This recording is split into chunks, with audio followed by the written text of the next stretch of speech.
Selamat datang kembali di pembahasan mendalam kita. Hari ini kita mau gali bab 4 dari buku Getting to Yes. Betul, bab yang fokusnya soal menciptakan pilihan untuk keuntungan bersama. Iya, ini penting banget. Anda pasti pernah kan merasa kalau negosiasi itu kok buntu ya? Rasanya cuma ada posisi kita lawan posisi mereka. Stuck gitu ya? Nah, kita mau cari tahu gimana caranya biar nggak gitu lagi. Biar bisa nemu jalan keluar bareng. Oke. Jadi, misi kita kali ini, coba pahami kenapa sih kita sering banget gitu ya, gagal nemu solusi kreatif. Dan gimana caranya biar lebih sistematis gitu, nemuin opsi yang win-win lah buat semua. Siap ya kita bongkar? Siap, mari kita mulai. Seringnya nih, kalau lagi negosiasi, kita udah yakin banget jawaban kita itu yang paling benar. Posisi kita pokoknya. Iya, itu kecenderungan alami. Akibatnya, kita cuma lihat garis lurus aja antara posisi kita sama posisi mereka. Kayak cuma ada satu kue, ukurannya segitu aja, tinggal dibagi. Tepat sekali. Dan itu diagnosis pertama di buku ini, kita mikirnya sempit, cuma antara dua pilihan itu aja. Lupa kalau sebetulnya kita butuh banyak pilihan di atas meja, biar hasilnya bagus. Oh, jadi bukan cuma A atau B ya? Bukan. Hambatan lain kita juga sering, terlalu cepat menilai ide baru. Baik ide sendiri atau ide dari pihak lain. Jadinya kreativitasnya mati duluan sebelum berkembang. Keburu dihakimi ya? Betul. Oke, terus gimana dong caranya biar kita nggak kejebak di pola pikir cuma ada dua pilihan ini? Nah, kuncinya itu kita harus disiplin. Pisahkan. Pisahkan antara proses menciptakan opsi sama proses memutuskan mana opsi yang mau diambil. Jangan dicampur aduk. Pisahkan ya, mencipta dulu, baru menilai. Sering dengar itu. Tujuannya itu murni kuantitas dulu. Sebanyak mungkin ide, sevariatif mungkin. Termasuk ide yang kedengarannya aneh atau liar.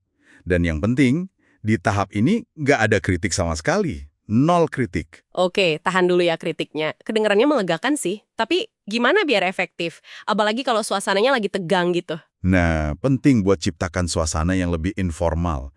Santai aja. Tekankan kalau ini bukan soal benar atau salah. Tapi kita lagi eksplorasi ide bareng-bareng. Biar nggak takut salah ngomong ya. Persis. Terus catat semua usulan. Harus kelihatan sama semua.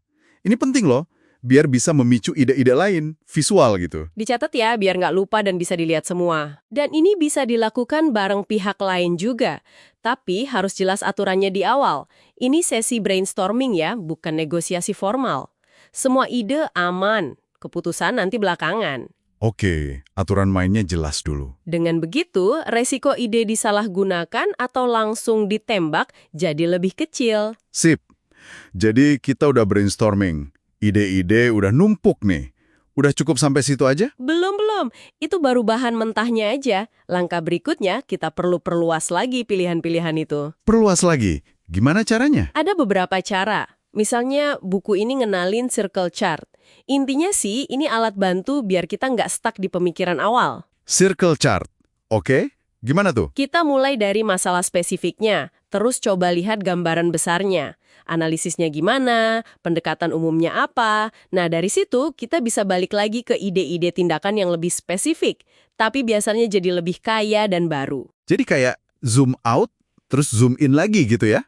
Bisa dibilang gitu, atau coba deh lihat masalahnya pakai kacamata beda.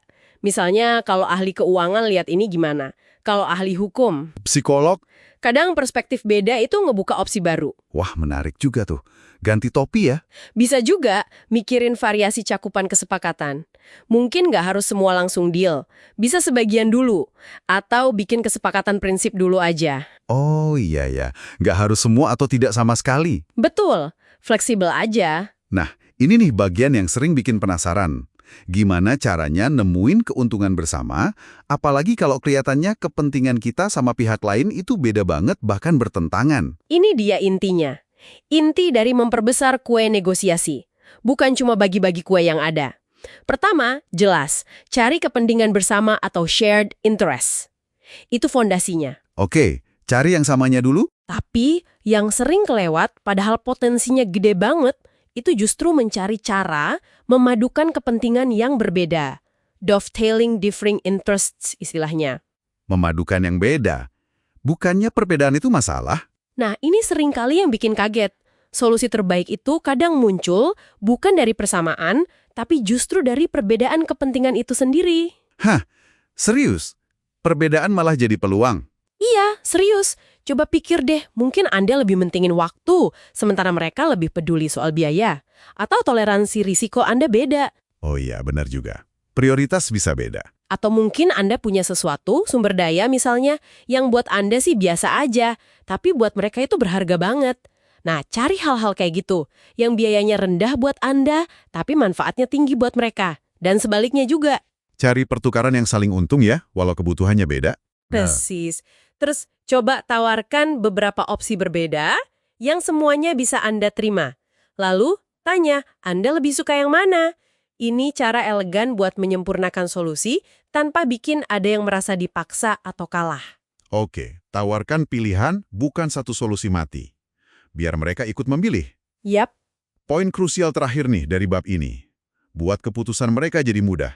Maksudnya gimana tuh? nah ini penting banget diingat. Kesepakatan itu baru jadi kalau pihak sana bilang ya kan? Oh iya dong. Jadi kita perlu coba tempatkan diri di posisi mereka. Coba bayangkan, siapa sih sebenarnya di pihak sana yang nanti ambil keputusan? Terus apa ya kira-kira tekanan atau batasan yang mereka hadapi? Politik internal kantornya mungkin, atau bosnya? Oh, mikirin orang di baliknya ya? Betul. Nah, susun proposal kita sedemikian rupa sehingga jawaban ya dari mereka itu terasa logis, aman, dan bisa dipertanggungjawabkan buat mereka. Istilahnya, bikin yesable proposition. Yesable proposition, proposal yang gampang diiyakan gitu ya? Iya, fokusnya ke tawaran yang menarik buat mereka, bukan ancaman atau tekanan. Bantu mereka untuk bilang ya. Oke. Jadi kalau dirangkum nih ya, pertama, jangan cuma fokus di posisi kita aja. Lepaskan diri dari situ. Betul. Kedua, pisahkan proses cari ide dari proses ambil keputusan. Brainstorm dulu bebas. Penting itu. Ketiga, gali terus, cari kepentingan bersama. Dan manfaatkan juga perbedaan kepentingan buat ciptain nilai tambah, jangan takut sama perbedaan. Justru itu kuncinya. Dan terakhir, rancang solusinya supaya gampang buat pihak lain untuk setuju. Bantu mereka bilang, ya. Gitu ya? Persis. Lengkapnya gitu. Ini benar-benar mengubah mindset negosiasi loh. Dari yang tadinya adu kuat, jadi kayak kerja bareng, mecahin masalah. Fokusnya jadi gedein kue bareng, bukan rebutan potongan kue yang udah ada. Bener banget. Nah, sebagai penutup nih, mungkin ada tantangan kecil buat Anda yang lagi dengerin. Oh iya, apa tuh? Lain kali kalau Anda lagi menghadapi perbedaan pendapat yang rasanya alot banget, coba deh, paksain diri Anda. Secara sadar, coba pikirkan minimal 3 pilihan solusi yang benar-benar beda. Sebelum Anda mulai menilai atau milih salah satu. 3 opsi dulu ya. Iya, minimal 3. Kira-kira apa ya yang bakal Anda temukan kalau pendekatannya gitu? Coba direnungkan. Menarik untuk dicoba. Terima kasih banyak ya sudah menyimak pembahasan mendalam kita kali ini. Sama-sama. Sampai jumpa di pembahasan berikutnya.